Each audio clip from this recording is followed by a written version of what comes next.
किसी गांव में एक बूढ़ी माँ थी और वो माँ बहुत ही ज़्यादा कंजूस थी। उसके लड़के बच्चे कुछ नहीं थे, तब भी वो बहुत ही कंजूस थी। उसके पास धन दौलत खेती पैसा बहुत था, लेकिन वो किसी को कुछ नहीं देती। कोई साधु महात्मा उसके घर भीख मांगने के लिए आते, लेकिन वो किसी को भीख नहीं देती। और अगल बगल पड़ोस वालों के घर में महात्मा लोगों को भीख कभी कभी मिल जाती, लेकिन उस बुढ़िया के पास से कोई भीख नहीं मिलती किसी भी महात्मा को। और लेकिन वो बुढ़िया भगवान शंकर की भक्त थी। दिन भर में 100 बार भगवान शंकर का नाम लेती थी।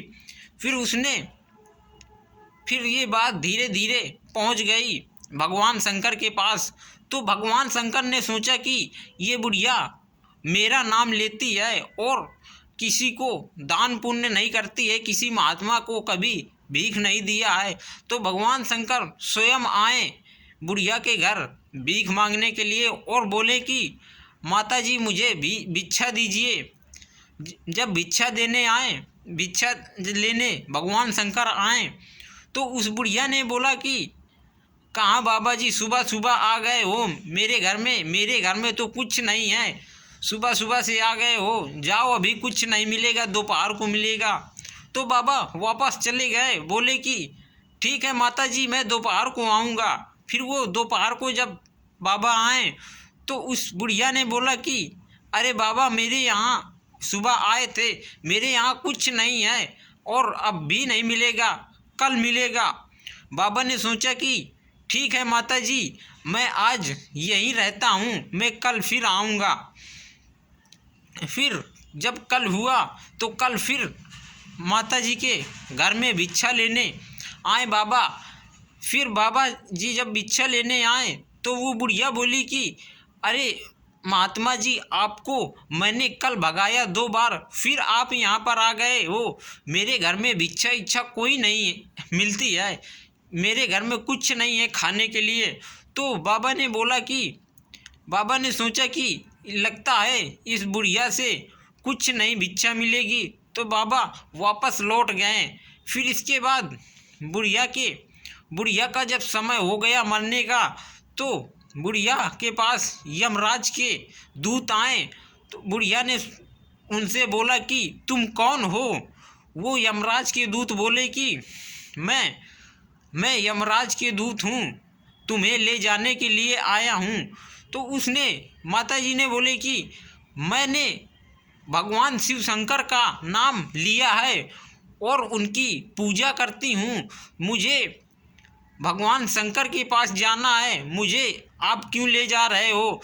तो उन यमलोक से जो आए थे तो उन्होंने बोला कि नहीं, हम पूरी जानकारी से आए हैं, आप ही के पास आए हैं, हम और कहीं नहीं जा रहे हैं, आप ही को ले जाने आए हैं।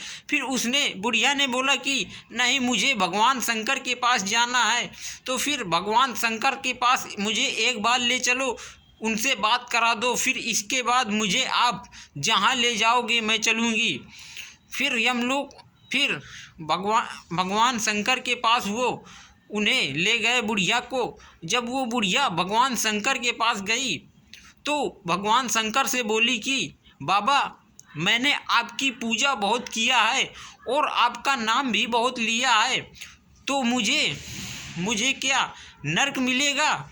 तो भगवान शंकर ने बोला कि माता जी, आपने ना तो किसी को दान किया है, ना किसी को पुण्य किया है, दान पुण्य किसी को किया नहीं है, ना किसी को भीख दिया है। और मैं स्वयं आपके पास भीख लेने के लिए आया था, तो आपने मुझे भी भीख नहीं दिया है, मुझे भी वापस कर दिया है।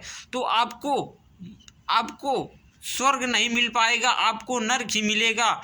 तो उस बुढ़िया ने बोला कि बाबा, मुझे कुछ दिन का समय दीजिए, मैं इस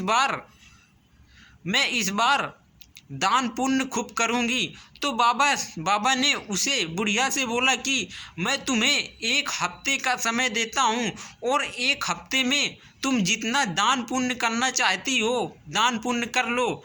तो बाबा ने उस बुढ़िया को उसी शरीर में फिर प्रवेश कर दिया। वो बुढ़िया चली गई अपने घर, और घर में जाकर के बुढ़िया के घर में जो कोई आता उसे दान देती और भोजन खिलाती और आए दिन भंडारा कराती और दान पुण्य खूब देती, वस्त्र देती, धन देती, अनाज देती, खाना देती हर एक आदमी को।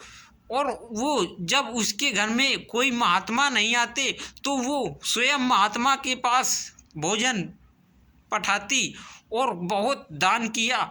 तो वो जब 7 दिन उसके पूरे हो गए तो वो भगवान शंकर के पास गई और जाकर के भगवान शंकर ने बोला कि अब तुम्हें नरक नहीं मिलेगा, अब तुम्हें स्वर्ग मिलेगा, क्योंकि अब तुमने दान पुण्य अच्छा किया है तो इसीलिए अब तुम्हें मेरे यहाँ स्थान मिलेगा, अब तुम्हें नरक में जाने की कोई आवश्यकता नहीं है। हम लोग अगर दान पुण्य करते हैं और किसी के साथ में अच्छा व्यवहार करते हैं तो हम लोगों को भी नरक में नहीं जगह मिलेगी, हम लोगों को स्वर्ग में भगवान बुलाएगा। क्योंकि अगर हमने दान पुण्य किया है और किसी के साथ में बेईमानी नहीं किया है, छल नहीं किया है, कपट नहीं किया है तो हमें भी नरक नहीं मिलेगा। और अगर आपने चोरी चमारी किया है और किसी का गलत अंदाजा है या किसी के साथ में गलत किया है तो आपको भी नरक मिलेगा।